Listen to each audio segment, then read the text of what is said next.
اللهم صل على محمد وعلى آل محمد كما صليت على إبراهيم وعلى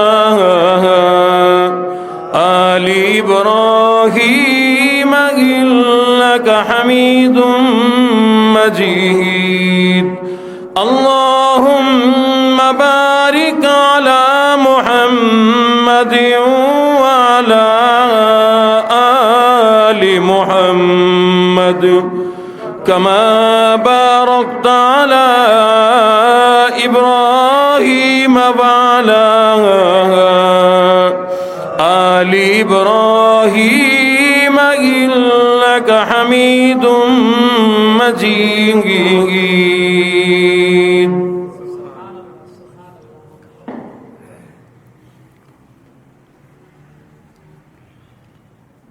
قابل ذی قدر سامعین و حاضرین،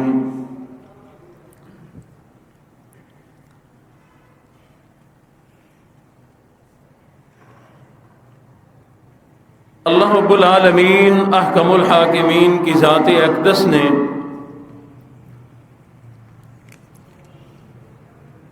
بعض افراد، بعض خاندان دنیا میں منتخب کر کے ایسے بھیجے کہ اللہ نے ان کو بے مثال بنا دیا. دنیا اور آخرت کی ایسی عظمتیں عطا فرمائی جو دوسروں میں نہ ملتی ہوں. 1.25 لاکھ انبیاء اکرام کی جماعت ہے.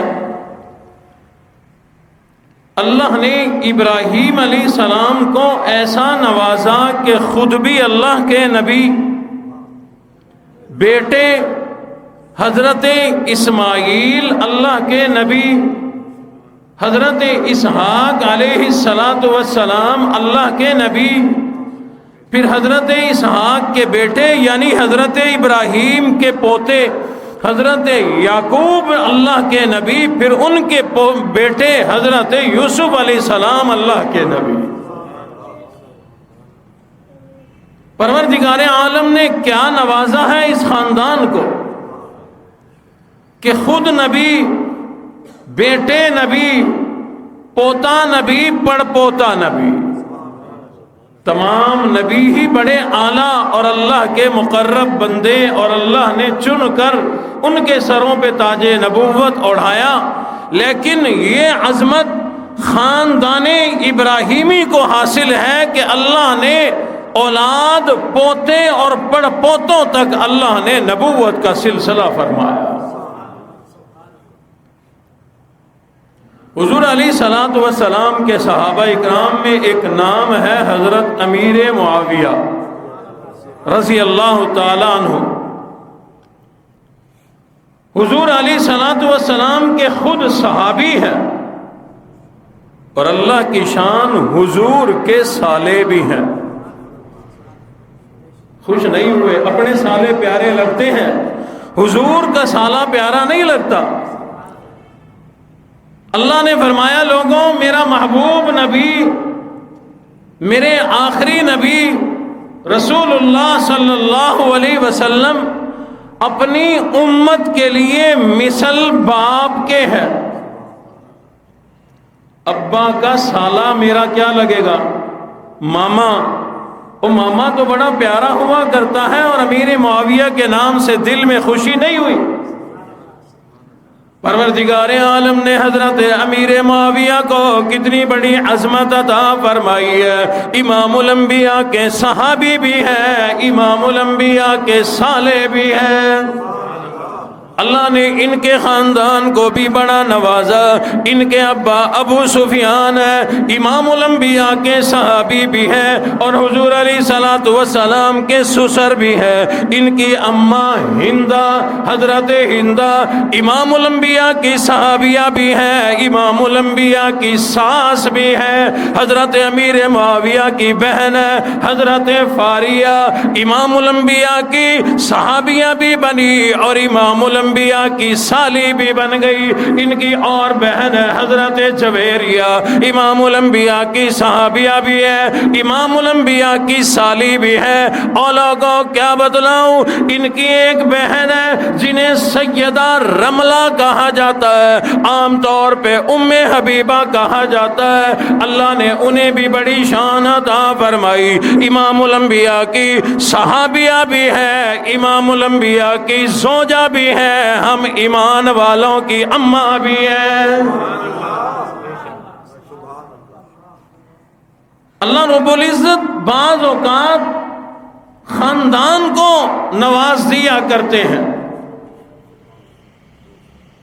ہمارے ملک پاکستان کے شہر کراچی کے اندر مفتی شفیع رحمت اللہ علیہ بہت بڑے اللہ والے گزرے ہیں. کیا انہوں نے اللہ کے لیے قربانیاں دی ہوں گی؟ اللہ نے انہیں بھی نوازا, مفسر قرآن بنے. ان کے بیٹے اس وقت دنیا میں بھی اور دین میں بھی اللہ نے بڑے عہدوں پہ فائز فرمایا. مفتی تقی عثمانی, مفتی رفیع عثمانی, مفتی ذکی, اور اسی طرح سے تمام نسل کو اللہ نے نوازا. یہی بات اگر دیکھی جائے تمام صحابہ کے جو سردار صحابی حضرت ابو بکر صدیق رضی اللہ تعالیٰ عنہ کی ذات اقدس ہے, رب کائنات نے انہیں امام الانبیاء کا صحابی بنا دیا. امام الانبیاء کے صحابی بھی ہیں, امام الانبیاء کے سسر بھی ہیں. ان کے ابا ابو قحافہ امام الانبیاء کے صحابی ہیں. ان کی اماں کو بھی اللہ نے حضور کا صحابی بنا دیا. ان کے بیٹے عبد الرحمن بھی صحابی, ان کے بیٹے عبداللہ ابن ابو بکر بھی صحابی, اور علماء نے لکھا ان کے پوتے بھی صحابی, ان کے نواسے بھی صحابی. نعرہ تکبیر, مولانا قاری بلال حنیف, مولانا قاری حنیف, نعرہ تکبیر. اللہ نے کیا مرتبہ عطا فرمایا. بعض اوقات دین کے لیے, ایمان کے لیے, اللہ اس کے رسول کی محبت میں, قرآن کے لیے دی ہوئی ایک فرد کی قربانی کی بدولت اللہ نسلوں کو نواز دیا کرتا ہے. اور اس کا الٹ بھی ذہن میں ہو, جو صحابہ اہل بیت ایمان قرآن والوں سے نفرت کرے, تذلیل کرے, بغض رکھے. مولانا عمر پالن پوری رحمت اللہ علیہ ایک بہت بڑے اللہ والے تبلیغی جماعت کے بزرگ ہندوستان کے گزرے ہیں, اور والد گرامی حضرت مولانا قاری محمد علی ملتانی رحمت اللہ علیہ کے بخاری شریف کے ساتھی تھے. اکٹھے ایک پھٹی پہ بیٹھ کر رسول اللہ کی حدیثیں پڑھی تھی. مولانا عمر پالن پوری رحمت اللہ علیہ فرمایا کرتے تھے, لوگوں علماء سے, قرآن والوں سے بغض نہ رکھنا, ان سے نفرت نہ کرنا, ان کی تذلیل نہ کرنا. اگر ایک فرد نے ان سے بغض کیا, نفرت کی, تو اللہ 10 نسلوں کو برباد کر دیا کرتے ہیں. واہ ابو بکر تیری عظمت کا کیا کہنا, تو نے دین کے لیے, ایمان کے لیے, اسلام کے لیے, امام الانبیاء کی محبت میں کیا قربانیاں دی ہوگی. رب کائنات کو وہ قربانیاں پسند آ گئی, تیرے اعمال پسند آ گئے. پروردگار عالم نے تمہیں تو نوازا ہی, تمام صحابہ کا سردار بنا دیا, تمام صحابہ کا امام بنا دیا, تمام صحابہ کا پیشوا بنا دیا. اور لوگوں ابو بکر صدیق کو تو اللہ نے نوازا ہی, لیکن رب کائنات نے پچھلے بھی اور اگلی نسل کو نواز دیا. عظمتیں اتنی ملی ہوں. 2 جمعے پہلے ایک جملہ زبان سے نکل گیا تھا, آج پھر دماغ میں آ رہا ہے کہ اللہ نے اتنی عظمتیں دی ہوں اور لوگ پھر بھی حضرت ابو بکر سے نفرت کریں, ان کا بغض دل میں ہو, ان سے حسد کریں اور برا بلا کہیں. کہنے والے تو یہاں تک کہہ دیتے ہیں کہ ان کا ایمان ہی مشکوک ہے، معاذ اللہ۔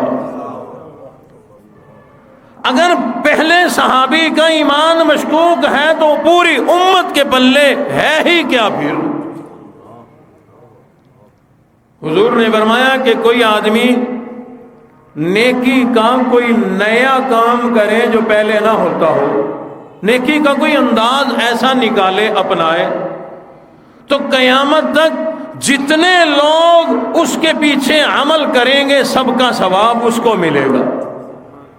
اس سے مراد یہ نہیں بھی کوئی بدعت نکال لے بھی یہ بھی نیکی ہے، نہیں، صحیح عمل ہو، صحیح کام ہو۔ مثال کے طور پر پہلے لوٹے کے ذریعے وضو ہوتا تھا، مشکلات تھی، جس نے یہ ٹونٹی اور ٹینکی بنائی آسانی ہو گئی ہمارے لیے، تو یہ وضو کرنے کی آسانی، پانی جمع کرنے کی آسانی، یہ جس نے پہلی دفعہ اگر نیت یہ کی ہو کہ نمازی وضو آسانی سے کر لیں، جب تک لوگ آسانی سے وضو کریں گے اس کو ثواب ملتا رہے گا۔ کوئی ایسا عمل ہو۔ اور اس کے برعکس حضور علیہ الصلوۃ والسلام نے ارشاد فرمایا، اگر کوئی آدمی کسی برائی کرنے کا نیا طریقہ ایجاد کر لے، نیا نشہ ایجاد کر لے، نئی برائی ایجاد کر لے، برائی کرنے کا نیا طریقہ اگر کوئی قائم کر لے، اس کو دیکھ کر قیامت تک جتنے لوگ اس انداز میں برائی کریں گے اس کو تو گناہ ملے گا، ان کو بھی گناہ ملے گا، لیکن ان کے گناہ کرنے کا گناہ اس کو بھی ملتا رہے گا۔ فرمایا حضرت ابو بکر صدیق نے سب سے پہلے کلمہ پڑھا۔ قیامت تک جتنے لوگ بھی کلمہ پڑھیں گے ان کو بھی ثواب ملے گا، اور ان کے ایمان لانے کا ثواب ابو بکر صدیق کو بھی ملتا رہے گا۔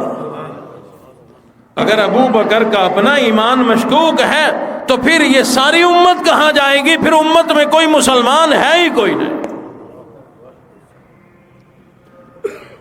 اور پھر میں سمجھتا ہوں کہ شاید بغض ہے دلوں میں لوگوں کے، حسد ہے، کینہ ہے، یا اپنا ایمان انہیں مشکوک نظر آتا ہے، خود چور ہیں تو لوگوں کو چور چور کہتے ہیں۔ ایک عام طور پہ شور مچایا جاتا ہے کہ بی بی صاحبہ کا حق کھا گئے ابو بکر صدیق، سنا ہوگا یہ واقعہ، سنا دوں؟ آج تھوڑا سا دماغ میں آئی گیا، موقع کی مناسبت بھی ہے، اور بات توجہ سے سنیں گے بڑا فائدہ ہوگا۔ فائدہ کیسے ہوگا؟ کہیں نہ کہیں آپ کو ایسے لوگ ٹکر جائیں گے، کبھی نہ کبھی ٹکرے گا کوئی، بھئی ایسے تھا ویسے تھا، ایسی گھومن گیری ڈالیں گے، آپ بھی سوچنے پہ مجبور ہو جائیں گے، کہیں گے یار مولوی سے پوچھ کے بتاؤں گا، پریشان ہو جائیں گے۔ آج توجہ اگر کریں گے تو انشاءاللہ ذہن صاف ہو جائے گا۔ وہ کیا گڑبڑ تھی جو معاذ اللہ الزام لگایا جاتا ہے کہ ابو بکر صدیق نے کی اور بی بی کا حق نہیں دیا؟ اس سے قبل ایک بات سمجھے، حضور مکہ سے مدینہ منورہ ہجرت کر کے تشریف لائے، اپنا جو گھر تھا مکے والا وہ ساتھ اٹھا کے لائے تھے، بیچ آئے تھے، کہاں موقع ملا؟ اللہ نے راتوں رات حکم دیا ہجرت کرو، چل پڑے۔ اور مزے کی بات یہ کہ وہ جو گھر تھا حضور علیہ السلام کا، جہاں پیدائش ہوئی، دنیا میں تشریف لائے رہے، آج بھی مکہ مکرمہ میں موجود ہے، آج بھی موجود ہے۔ اللہ سب کو زیارت نصیب فرمائے۔ آنکھوں سے دیکھ کر آیا ہوں، وہاں پر لائبریری بنی ہوئی ہے، حضور خود بھی علم لے کر کے آئے، اللہ نے آج 1500 سال کے بعد بھی حضور کے گھر کو علم کا سرچشمہ بنایا ہوا ہے۔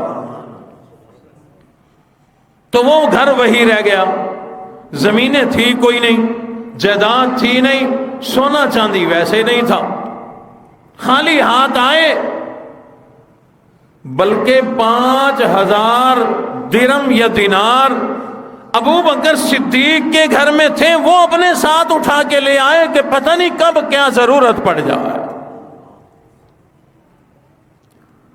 جس نے اپنے گھر کا سارا مال اٹھا لیا ہو ہجرت کے موقع پہ، وہ حضور کی محبت میں اپنے بچوں کو بھوکا اور خالی چھوڑ آیا، حضور کے لیے سب اٹھا لایا، تو وہ حضور کی اولاد سے گڑبڑ کرے گا؟ حضور علیہ الصلوۃ والسلام مدینہ منورہ تشریف لے آئے، اپنا گھر نہیں لائے، اپنا مال نہیں لائے، امام الانبیاء کے پاس وراثت میں کوئی چیز نہیں، اپنی کمائی کی کوئی چیز مکہ سے نہیں لائے، مدینہ منورہ تشریف لے آئے، یہاں رہے۔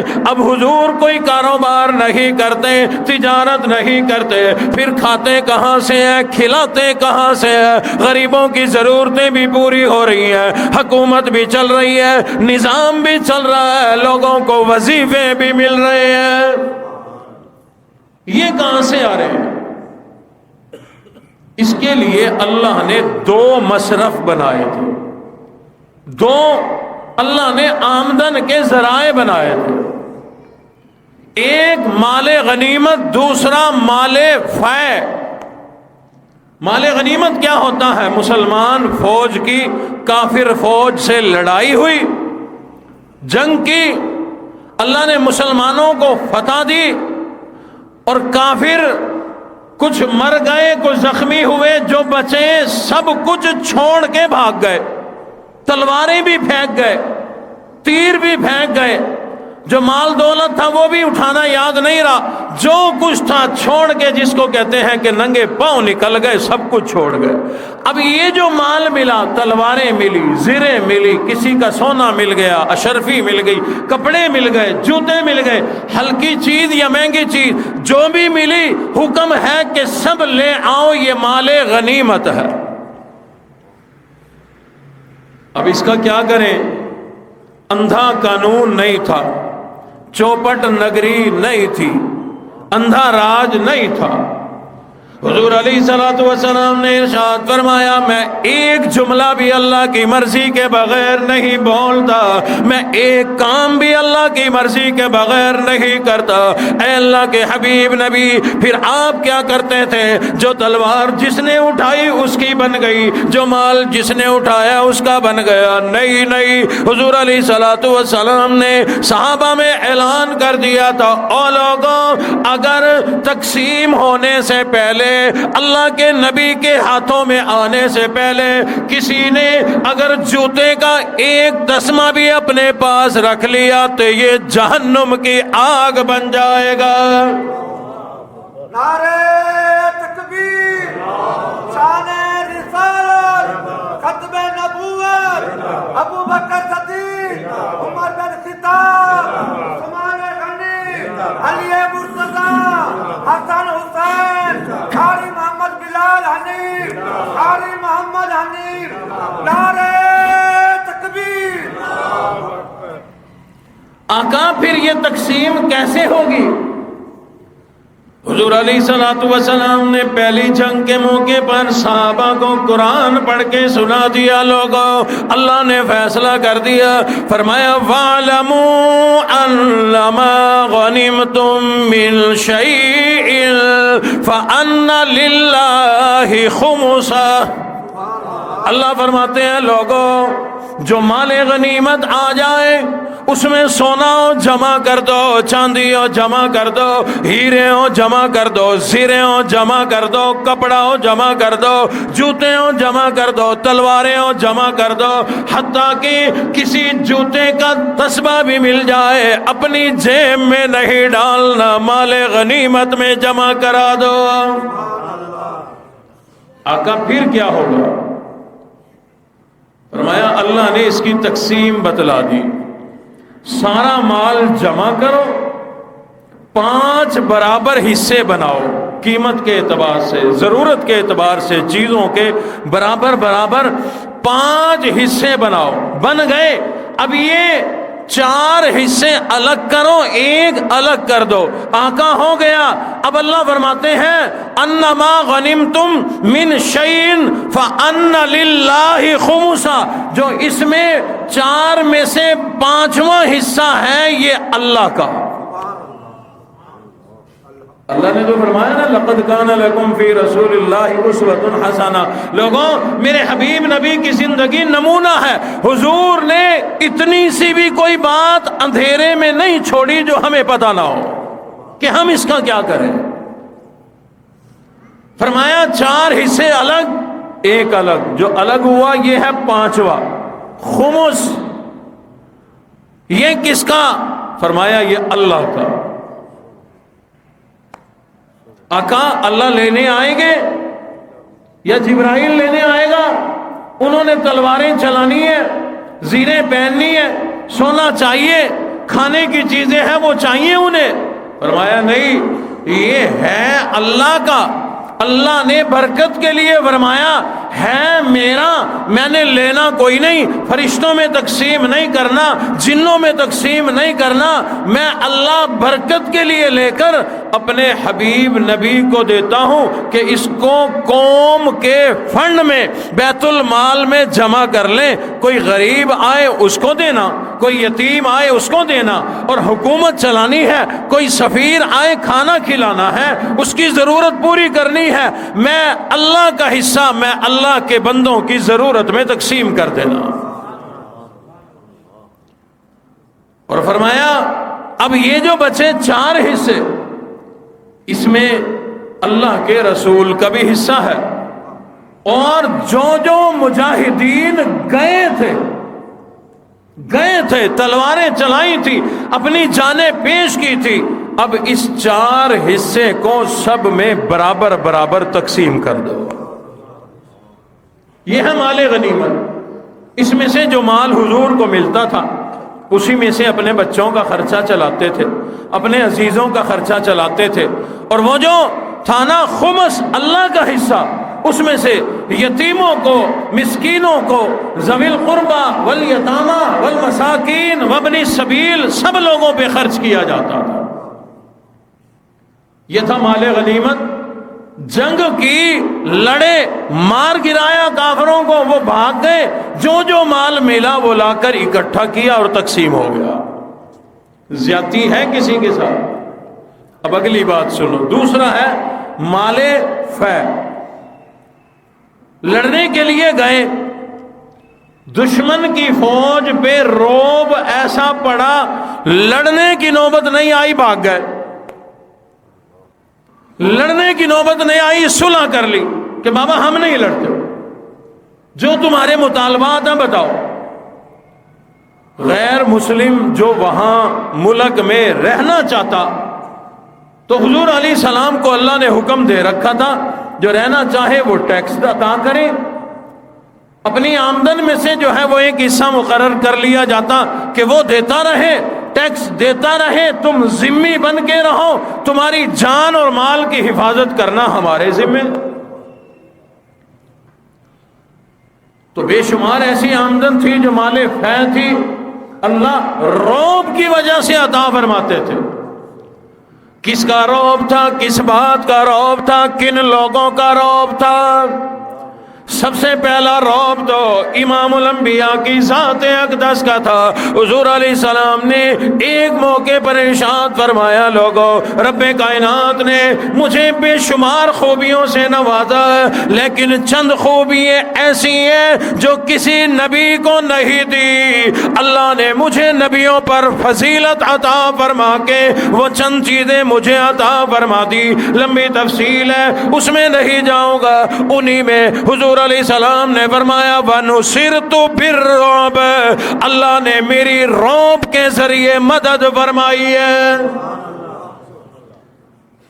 حضور علیہ السلام نے ارشاد فرمایا، بلکہ صحابہ آنکھوں سے دیکھنے والے لوگ فرماتے ہیں، اے لوگو، امام الانبیاء کا لوگوں پہ رعب پڑا کرتا تھا. جیسے کوئی صدر وزیر آ جائے ہم پہ رعب پڑتا ہے، بڑا آدمی آ جائے رعب پڑتا ہے، کوئی ولی کامل آ جائے، متقی آ جائے، ایک بڑا عالم دین آ جائے، لوگوں پہ رعب پڑتا ہے. لیکن ایک اللہ والے کا رعب چند لوگوں پہ پڑے گا، ملک کے وزیر اور صدر کا رعب اور زیادہ لوگوں پہ پڑ جائے گا. امام الانبیاء کا رعب کیسے اور کتنا پڑ پڑا کرتا تھا۔ صحابہ کہتے ہیں ہم لوگ 1 مہینہ اپنی سواریوں پہ سفر کر کے جتنا سفر کر کے جائیں گے، امام الانبیاء کا کافروں پہ اتنا رعب پڑتا تھا۔ ایک اونٹ پہ کوئی آدمی سوار ہو تو زیادہ بھی نہیں دن میں ملتان سے چلے تو شام تک بھاولپور پہنچ جائے گا۔ میرا اندازہ ہے، میں سفر کرتا رہتا ہوں، کیونکہ ہم لوگ گھنٹے میں پہنچ جاتے ہیں تو وہ کم از کم 10 گھنٹوں میں تو پہنچ ہی جائے گا۔ تو تقریباً یہ 100 کلومیٹر بنتا ہے ایک دن۔ ایک دن میں 100، 2 دن میں 200، ایک مہینے میں 3000 کلومیٹر کا سفر کر کے اگر جاؤ تو کراچی آ جائے گا۔ ملتان سے چلیں، نہیں میں تو غلط کہہ دیا، وہ 1000 ہے، 1000 ہے۔ یعنی یوں کہیں کہ گوادر سے کوئی پیدل چلے تو مہینے میں وہ کشمیر لداخ تک پہنچ جائے گا۔ کہاں بحیرہ عرب، کہاں چائنا، 1 مہینے میں اتنا سفر ہو سکتا ہے۔ صحابہ کہتے ہیں کہ حضور کا رعب اتنی دور تک پڑتا تھا۔ اس کی ایک مثال دیتا ہوں، حضور کا رعب کیسے پڑتا ہوگا۔ صحابہ اکرام ایران فتح کرنے گئے، لڑنے۔ حضور دنیا سے پردہ فرما کے بعد کی باتیں ہیں۔ صحابہ گئے، درمیان میں تھا دریا۔ صحابہ سوچ رہے ہیں ہمارے پاس گھوڑے ہیں، کشتیاں تو ہے کوئی نہیں، کشتیاں بنائیں گے کئی مہینے گزر جائیں گے، کہاں سے لائیں، کیسے کریں؟ انہوں نے کہا یار ڈرتے کیوں ہو؟ یہ وہی پانی تو ہے جس نے موسیٰ کی قوم کو، موسیٰ کے امتیوں کو راستہ دیا تھا۔ وہ کلیم اللہ تھے تو ہمارے نبی حبیب اللہ امام الانبیاء ہے، ہمیں بھی راستہ ملے گا، گھوڑے ڈال دو۔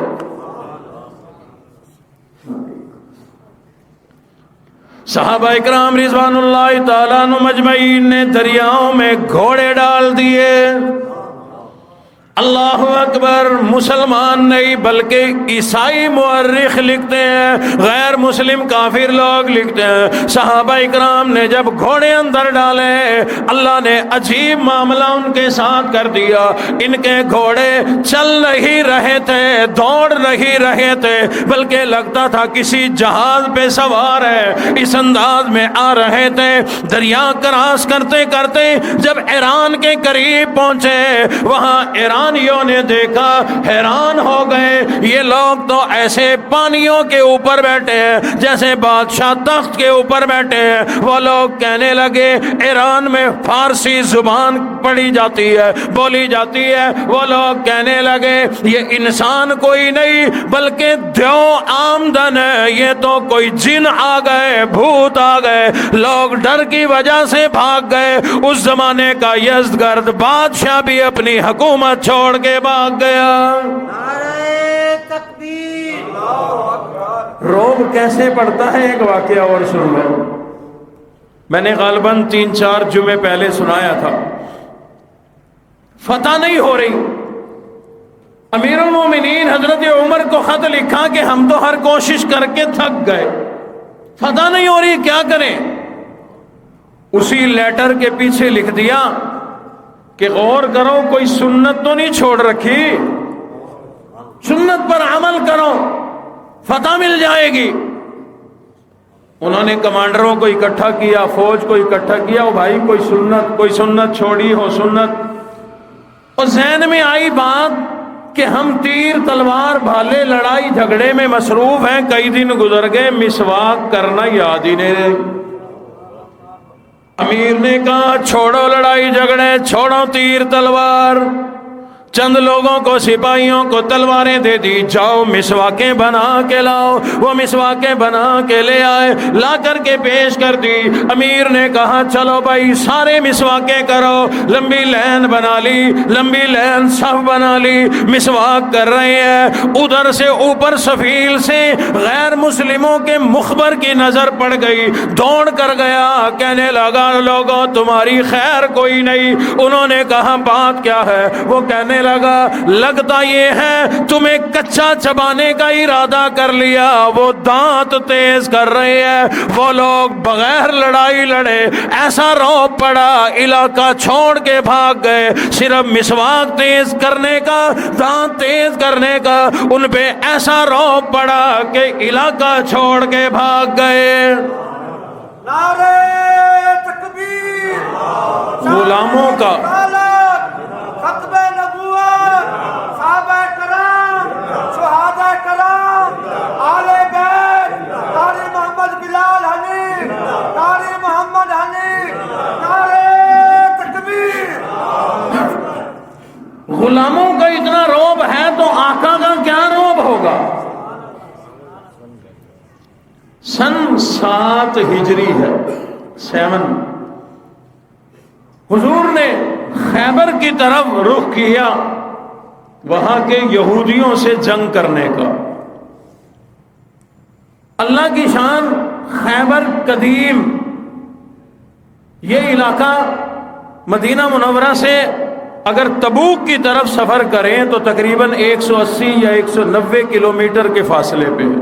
حج صاحب جانا ہو تقریباً اتنا سفر ہے، تو وہاں پر یہ خیبر کا علاقہ ہے۔ سن 7 ہجری میں حضور نے فوجیں وہاں پر بھیجی۔ اللہ کی شان، ان لوگوں پہ روب پڑا، وہ کہنے لگے بابا ہم نہیں لڑتے، ہمیں رہنے دو، جو ٹیکس، جو جزیہ جو کہو گے ہم دینے کو تیار ہیں۔ انہی میں سے ایک باغ تھا جس کو فدق کہا جاتا ہے۔ آؤ اب توجہ کرو، لڑائی کی طرف آئیں۔ جس کو فدق کہا جاتا ہے، باغ فدق، وہ بھی اسی میں بغیر لڑے جو ہے انہوں نے کہا کہ ہم اس کی جو وہ آمدن ہوگی وہ ہم دیتے رہیں گے۔ طے ہو گیا، آتی رہی، آمدن آتی تھی۔ تو اب اس آمدن کی تقسیم کیسے ہو؟ مال غنیمت کی تو میں نے بتائی نا، تو اس آمدن کی تقسیم کیسے ہو؟ مال آ گیا، صحابہ اکرام نے عرض کر دیا کہ ہم تو لڑنے گئے تھے، ہم نے تلواریں اٹھائی، ہم نے تیر اٹھائے، ہم نے اپنی جانیں پیش کر دی، اگر لڑائی نہیں ہوئی تو کیا ہوا؟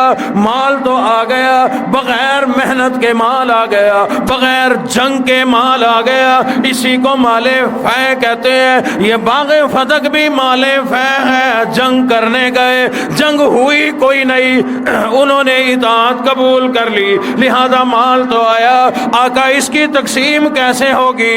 حضور نے فرمایا لوگوں، اللہ نے قرآن بھیج دیا۔ آقا کیا قرآن آ گیا؟ فرمایا ما افاء اللہ، یہ جو مال فے ہے اللہ نے اس کی تقسیم بتلا دی۔ کیا تقسیم ہوگی؟ کیسے تقسیم ہوگی؟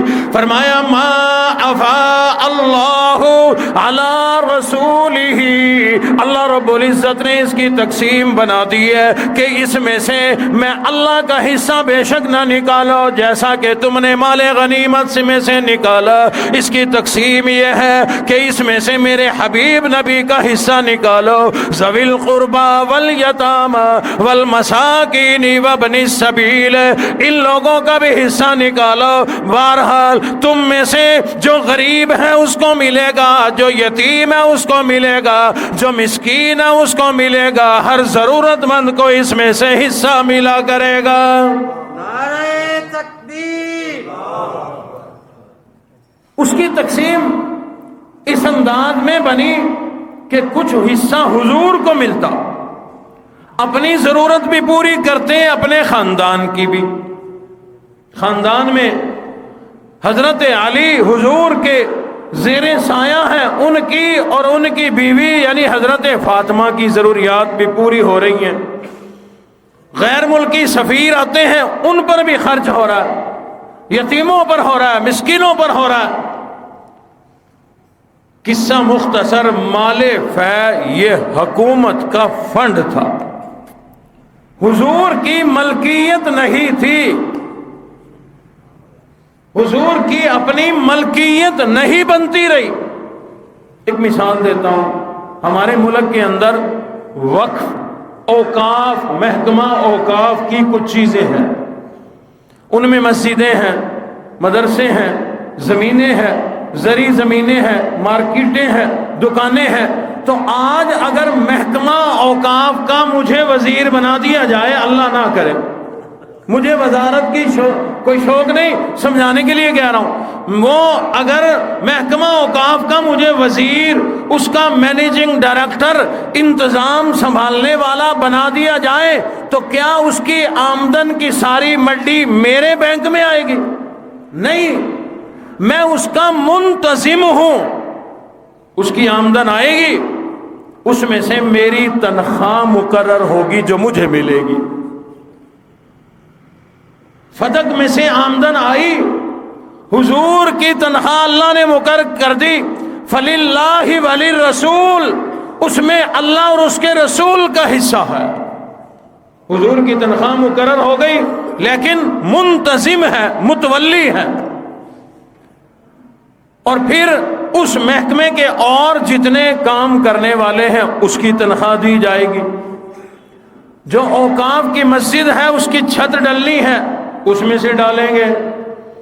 اوقاف کا اور کوئی کام ہے اسی میں سے ہوگا۔ تو حضور علیہ السلام کی وہ ملکیت نہیں بنی، حضور متولی ہیں، وصول کر کے جیسے اللہ نے بتلایا اس کی تقسیم کر دیتے ہیں، اور اس میں حضور کا حصہ ہے، حضور اپنی اولاد کو دیتے ہیں۔ تو یہ سلسلہ چلتا رہا۔ حضور علیہ السلام کی سن 7 ہجری، 8 ہجری، 9 ہجری، 10 ہجری، 11 ہجری، یہ سلسلہ چلتا رہا۔ 11 ہجری میں حضور کا وصال ہو گیا۔ صحابہ نے اللہ اور اس کے رسول کی مرضی سے حضرت ابو بکر صدیق کو اپنا خلیفہ بنا لیا، مسلمانوں کے خلیفہ بن گئے۔ بے شمار اشارے پہلے سے موجود تھے جس کی بنا پہ خلیفہ مقرر کر دیا گیا۔ ایک اشارہ یہ تھا، حضور ہمیشہ فرماتے انا ابو بکر و عمر، انا ابو بکر و عمر۔ ہر بات میں جب یہ فرماتے، صحابہ نے کہا یہ حضور ترتیب بتا گئے ہیں، پہلے تمام انتظام حضور کے پاس تھا، پھر ابو بکر کے پاس ہوگا، پھر عمر کے پاس ہوگا۔ اور دوسری علامت، دوسری نشانی ہے کہ امام الانبیاء دنیا سے رخصت ہونے سے پہلے اپنا مصلی ابو بکر صدیق کو دے گئے۔ حضور علیہ الصلوۃ والسلام نے دین میں صحابہ کا امام بنا دیا۔ پھر ایک موقع آیا، حضرت علی نے فرمایا او ابو بکر، جب ہم نے تمہیں اپنے دین کا امام بنا لیا، مان لیا، تو ہم اپنی دنیا کا امام بھی تمہیں بناتے ہیں۔ کیا مطلب؟ اگر نمازیں تم ہمیں پڑھاؤ گے، دین ہمیں تم سکھاؤ گے، تو پھر دنیا بھی تم سکھانا، مسجد کے امام بھی تم، مسلمانوں کے خلیفہ بھی تم۔ ساری باتیں، سارے کام بطور خلیفہ جب حضرت ابو بکر صدیق کر رہے تھے، مال غنیمت آتا تقسیم اسی طرح سے کرتے جیسے حضور فرماتے، تو مال فے کی تقسیم بھی اسی طرح کرتے جیسے حضور کیا کرتے تھے۔ جو حصہ آتا وہ جو جس کا حصہ وہاں پہنچا دیتے، جو اپنی تنخواہ مقرر تھی اس کے سوا کچھ نہیں لیا کرتے تھے، اور وہ تنخواہ اتنی تھی کہ اس سے اچھا کپڑا نہیں بن سکتا تھا، اچھا کھانا نہیں کھایا جا سکتا تھا۔ ہے امیر المومنین، خلیفہ ہے پر جیب خالی ہے اس کی، ساری امت پھر بھی سوالی ہے اس کی، کچھ پلے نہیں تھا، تنخواہ اتنی کہ ایک مزدور کے برابر ہے خلیفہ۔ اب حضرت فاطمہ حضور کے انتقال کے بعد آئیں، کہا جاتا ہے، اور آ کر کے حضرت ابو بکر کو کہا کہ ابو بکر، وہ باغ فدق جو ہے وہ تو ہمارا ہے نا، میرے ابا کا ہے، تو وہ ہماری وراثت ہے، ہمیں دے دو، میراث تقسیم کر دو۔ حالانکہ آپ کو بتا چکا ہوں کہ وہ وراثت نہیں تھی، حضور کی ملکیت تھی کوئی نہیں، فنڈ ہے۔ میں اسی مثال کی طرف آتا ہوں، اگر اوقاف کا وزیر میں ہوں، دنیا سے اگر میں چلا گیا تو کیا اوقاف سارا میری اولاد کو ملے گا؟ نہیں، متولی تھا، منتظم تھا، چلا گیا تو نیا منتظم آ گیا، بات ختم۔ وہ چیز اسی طرح رہے گی، منتظم تبدیل ہو جائیں گے۔ سیدہ فاطمہ نے آ کر سوال کر دیا کہ وہ تو میرے نبی کا، میرے ابا کا حصہ، میرے ابا کا مال ہے، لہذا تقسیم کر کے جو میراث میرے حصے میں آتی ہے مجھے دے دیجئے۔ سنا ہوگا آپ نے یہ جملہ کہ بی بی لینے گئی، ابو بکر صدیق نے نہیں دیا، انہوں نے نہیں دیا۔ آپ تو کیونکہ ہم خیال ہیں اس لیے اس کو مثبت سمجھے ہیں، منفی ہو کے سوچیں تو اس کا جواب اور اس کا پہلو یہ نکلتا ہے، بی بی گھنن گئی آئی، دھکے دے کے کاٹ چھوڑا، کئی شے نہیں دیتی۔ منفی پہلو جو نکالا جاتا ہے۔ لینے کے لیے جب آئی حضور علیہ الصلوۃ والسلام کی شہزادی سیدہ فاطمہ حضرت ابو بکر کے پاس، تو انہوں نے ارشاد فرمایا، اے اللہ کے حبیب، نبی کے جگر کے ٹکڑے، اے میری بیٹی فاطمہ، آپ کے ہی ابا نے یہ ارشاد فرمایا کہ ہم انبیاء کی کوئی میراث نہیں ہوا کرتی، لا نورث، ہم لوگ جو چھوڑا کرتے ہیں وہ صدقہ ہوا کرتا ہے، ما ترکنا فہو صدقہ، ہم انبیاء اکرام کے نام اگر زمین ہو بھی صحیح، وہ ہماری وراثت تقسیم نہیں ہوتی، بلکہ وہ پوری امت کے لیے صدقہ بن جایا کرتا ہے، محکمہ اوقاف میں چیز چلی جاتی ہے۔ نعرہ تکبیر۔ اب حضور نے تو وہ اپنی میراث چھوڑی نہیں، وہ تو قوم کی، پوری امت کی ملکیت تھی۔ اور بی بی نے سوال کیا تو حضرت ابو بکر نے یہ بات سمجھا دی، بی بی مطمئن ہو گئی کہ بالکل یہ میرے ابا کا ارشاد ہے، خاموشی سے واپس چلی گئی۔ اب ایک دو باتیں اس میں سے منفی اور مثبت سمجھانا چاہتا ہوں، جو اصل مدعے کی باتیں ہیں جن سے لوگ آپ کو پریشان کرتے ہیں اور کریں گے۔ کیوں پریشان ہونا ہمارا مقدر، اللہ نے ہمیں سنی بنا دیا، پریشان کرنا ان کا مقدر کہ اللہ نے ان کو اعتراض کرنے والا بنا دیا۔ پہلا اعتراض کہ بی بی لینے گئی، نہیں دیا تو بی بی ناراض ہو گئی۔ او بھئی کیسے ناراض ہو گئی؟ کہا کہ حدیث میں الفاظ نہیں ہے کہ اس دن کے بعد لم تکلمہ، انہوں نے کلام نہیں کیا حتیٰ کہ ماتت، فوت ہو گئی۔ اس دن کے بعد بی بی نے حضرت ابو بکر صدیق سے کلام نہیں کیا، بات نہیں کی، حتیٰ کہ فوت ہو گئی۔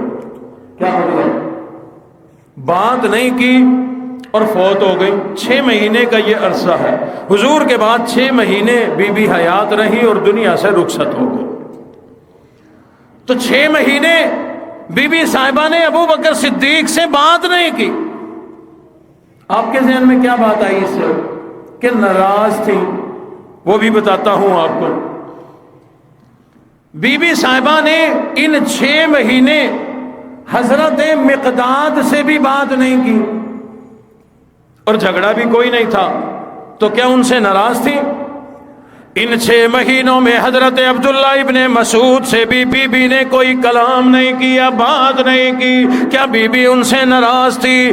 ایک دو نہیں، ہزاروں صحابہ کی ایسی تعداد ہے، ان سے بی بات نہیں کرتی تھی، کبھی کی ہی کوئی نہیں، تو کیا ان سے ناراض تھی؟ اپنے ابا کے صحابہ سے ناراض ہو گئی تھی، کیوں؟ ان سے کلام جو نہیں کرتی تھی۔ او لوگوں، عقل کو ہاتھ مارو، یہ تمام لوگ اور حضرت ابو بکر یہ حضرت فاطمہ کے کوئی محرم تھوڑی تھے کہ دن رات ان کے گھر آ کر بیٹھتے اور بی بی کلام نہیں کرتی۔ کمال ہے، محرم تھوڑی تھے، بھی آتے تھے اور کلام نہیں ہوتی تھی۔ اس سے مراد مختصراً ٹائم تھوڑا ہے، ایک دو باتیں اور کرنی ہے، اس سے مراد یہ ہے جب حضرت ابو بکر نے حدیث سنائی کہ آپ کے ابا نے کہا ہم نبیوں کی وراثت نہیں ہوتی، جو ہم چھوڑیں وہ صدقہ ہوتا ہے، لہذا میراث تقسیم ہو کر آپ کو نہیں ملے گی، میری جان حاضر، میرا مال حاضر، زمین کا ٹکڑا جو بھی میرے نام ہے، اشارہ کرنا بی بی تیرا کام ہے، تیرے نام لگانا ابو بکر صدیق کا کام ہے، تیرے ابا کے لیے میں نے کیا کچھ قربان نہیں کیا۔ ہاں اگر اس میں سے مانگتی ہے تو میرا موقف وہ ہے جو تیرے ابا کا تھا۔ تو بی بی ناراض نہیں ہوئی، بی بی مطمئن ہو گئی، اور اس کے بعد کبھی اس بارے میں بات نہیں کی، کبھی اس بارے میں بات نہیں کی۔ کسی کے بیٹے کے علم میں آئے کہ فلاں آدمی نے میرے ابا کے 10,000 دینے تھے، تو وہ اس کے پاس جائے کہ آپ نے میرے ابا کے 10,000 دینے تھے دو، تو وہ کتاب کھولے کاپی اپنی اور کہے کہ دیکھو فلاں تاریخ کو تیرے ابا نے لے لیے تھے۔ اب اس کے بیٹے نے ساری زندگی بات نہیں کی، کس بارے میں؟ ان 10,000 کے بارے میں بات نہیں کی۔ سے مراد یہ نہیں کہ بولنا چھوڑ دیا ناراضگی کی وجہ سے، نہیں نہیں، یہ الجھانے کی باتیں ہیں، پریشان کرنے کی باتیں ہیں۔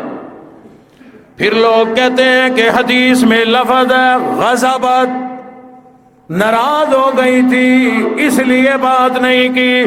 جس حدیث میں غضبت کے الفاظ ہیں اسی حدیث میں رضیت کے الفاظ ہیں کہ راضی ہو گئی تھی۔ ایک حصہ نظر آتا اپنے مطلب کا اور دوسرا حصہ نظر نہیں آتا جو اپنے مخالفت میں جاتا۔ پھر کہنے والا کہتا ہے کہ بھائی بخاری شریف میں یہ لفظ موجود ہے غضبت، اور ہے، لوگ کہتے ہیں علماء کہ قرآن کے بعد سب سے اصح الکتب، سب سے بہترین کتاب بخاری ہے، جب اس میں ہے تو مانو نہ ناراض تھی۔ میں کیسے مانوں؟ میں کیسے مانوں؟ اس لیے نہیں مانوں گا کہ میں ان پڑھ نہیں، جاہل نہیں، گوار نہیں، اللہ نے علم دیا اور اللہ نے آنکھیں عطا فرمائی ہیں۔ میں تسلیم کرتا ہوں کہ بخاری میں یہ الفاظ موجود ہیں، لیکن یہ لفظ ہے کس کا؟ یہ بولا کس نے کہ بی بی ناراض تھی؟ کیا اللہ نے فرمایا کہ بی بی صاحبہ ناراض تھی؟ نہیں نہیں، اللہ نے نہیں کہا۔ انہی لوگوں سے سوال کرنا جو کبھی تمہیں تنگ کرے، پریشان کرے، سوال کرنا کیا غضبت اللہ نے کہا؟ وہ کہے گا نہیں۔ کیا غضبت رسول اللہ نے کہا؟ کہے گا نہیں۔ کیا ابو بکر نے کہا، عمر نے کہا، عثمان نے کہا، علی نے کہا؟ کہے گا نہیں۔ کیا بی بی نے کہا میں ناراض ہوں؟ کہے گا نہیں۔ کیا بی بی کی اولاد نے، حسنین کریمین نے کہا کہ وہ ناراض تھی؟ نہیں نہیں۔ کیا ان کی اولاد میں سے کسی امام نے کہا کہ ہماری اماں ناراض تھی؟ کہے گا نہیں۔ پھر یہ کس کا جملہ ہے؟ وہ کہے گا 100 سال بعد ایک مولوی راوی آیا، اس نے کہا شاید غضبت، شاید میرا خیال ہے ناراض ہو گئی تھی۔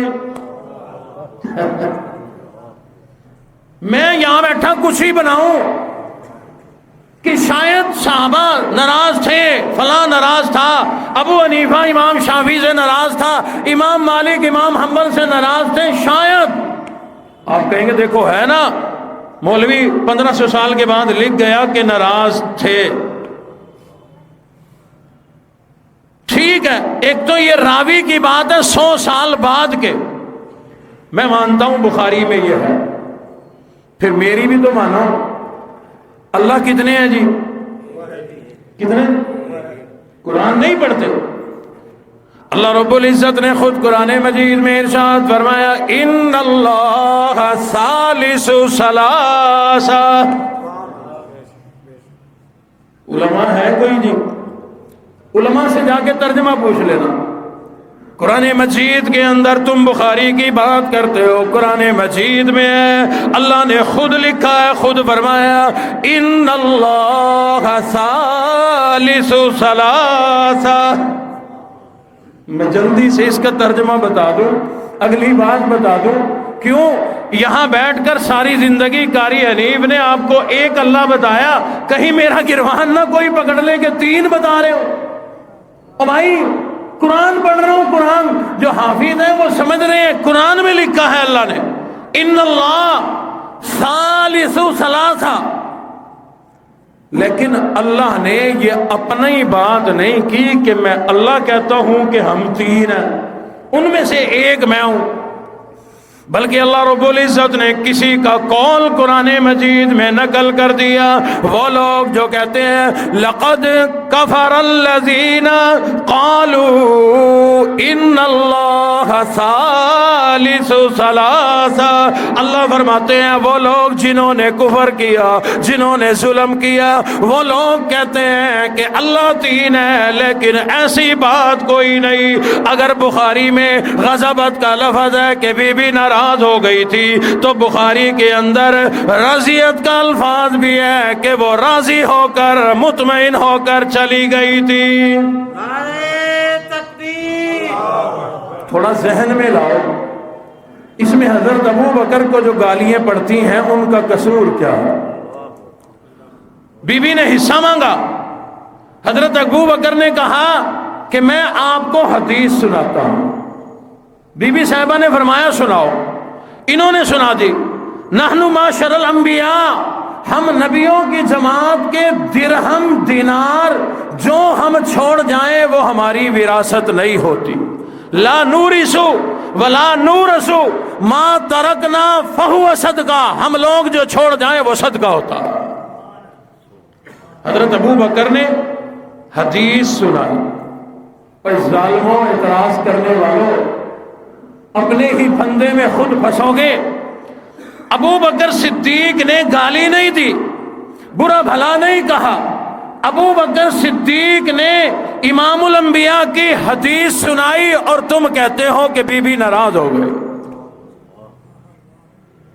تو اس میں قصور ابو بکر کا ہے یا معاذ اللہ بی بی صاحبہ کا؟ تمہارے بقول قصور کس کا بنتا ہے؟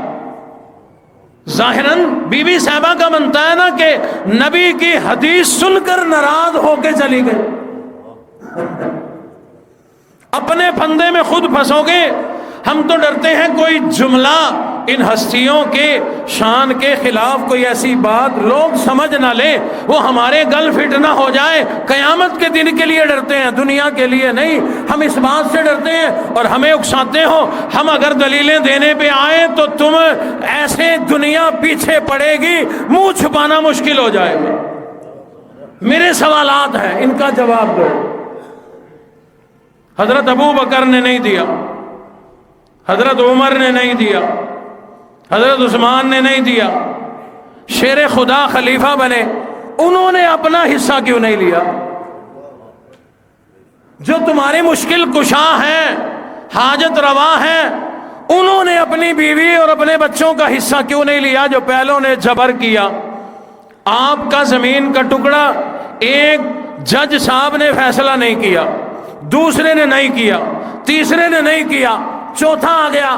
آپ اب کہو گے یار گولی مارو، اگر میری 5 کروڑ کی پراپرٹی ہے تو چھوڑو، 3 نے نہیں دیا، میں چوتھے سے نہیں لیتا، کوئی کہے گا؟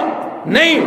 چوتھا کیا، 50واں جج بھی آ جائے تو میرا حصہ ہے، میں لوں گا۔ تو حضرت علی نے اپنی اولاد کا حصہ کیوں نہیں لیا؟ میرا اگلا سوال ہے،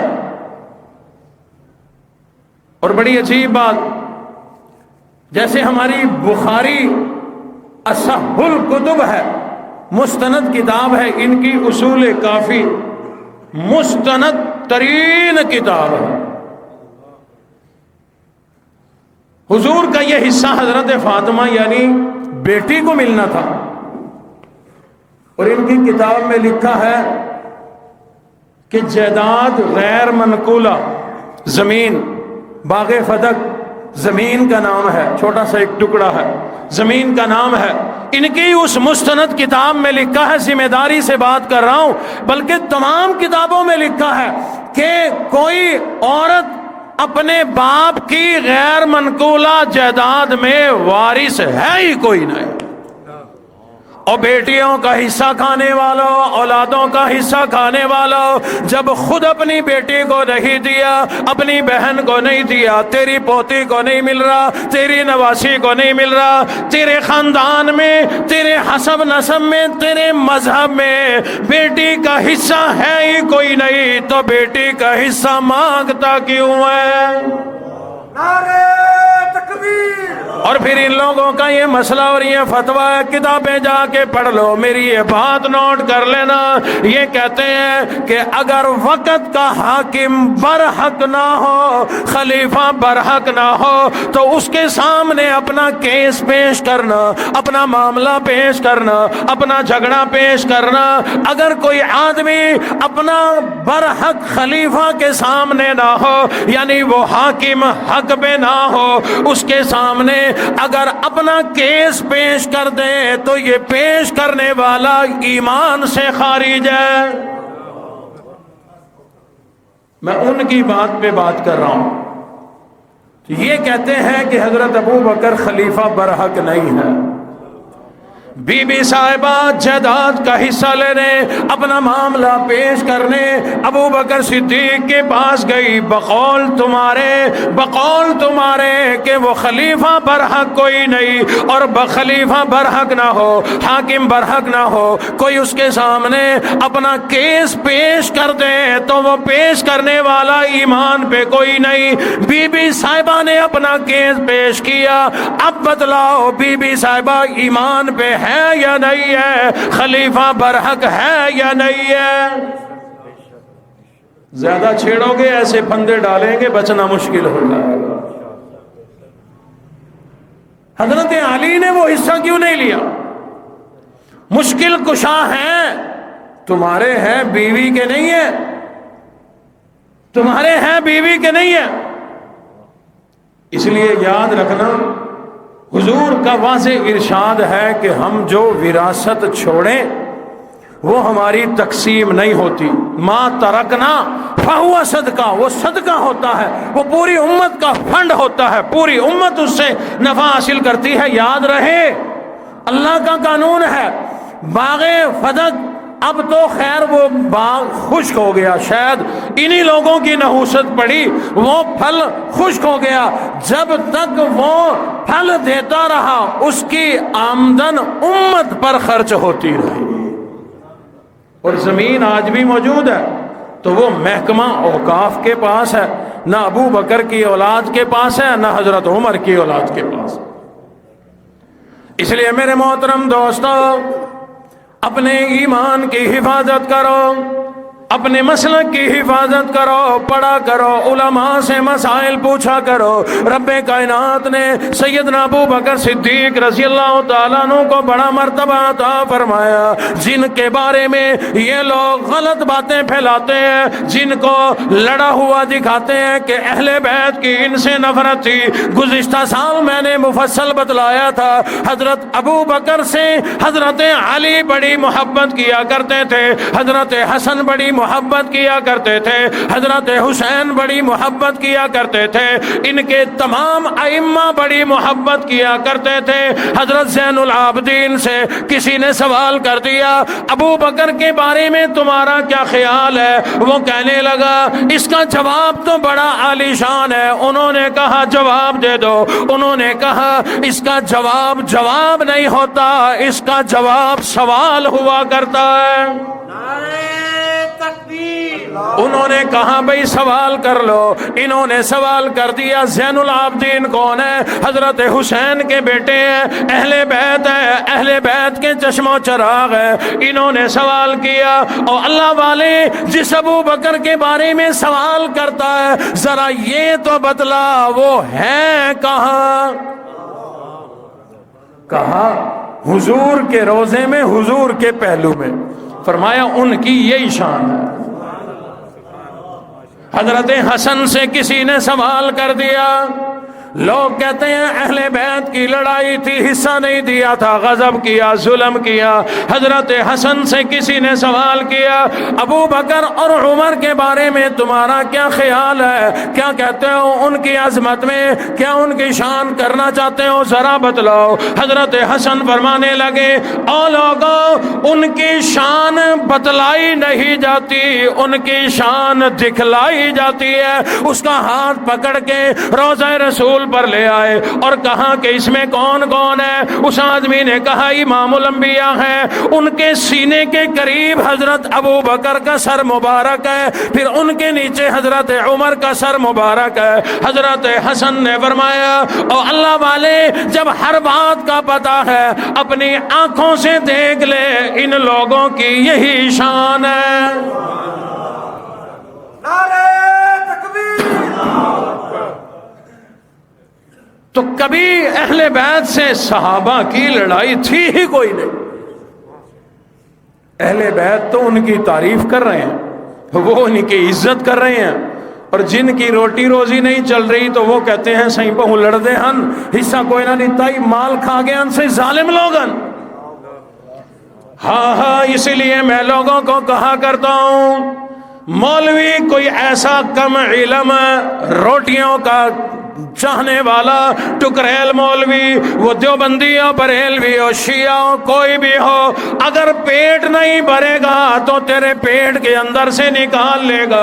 اس کو بڑے گر آتے ہیں، اس کو بڑے طریقے آتے ہیں۔ اور لوگوں واقعی ہم قرآن سنا سنا کے تمہیں ڈرا ڈرا کے خوف خدا پیدا کر کے تمہارا مال نکال لیں گے، پھر میرا بھلا ہو یا برا ہو، آخرت بنے یا بگڑ جائے۔ اور لوگوں اس لیے مولوی کا پیٹ بھر دیا کرو، پھر کہا کرو بندے کا پتر بن کے مسئلہ صحیح بتا دے۔ نعرہ تکبیر! مسئلہ بالکل صحیح بتا رہا، اور اللہ میرا پیٹ بھر رہا ہے۔ یہ اللہ نے، میں نے اس کو سکھایا ہوا تھا جب جملہ بولوں آنا، یہ اللہ نے سکھایا کرایا دکھانے کے لیے آپ کو۔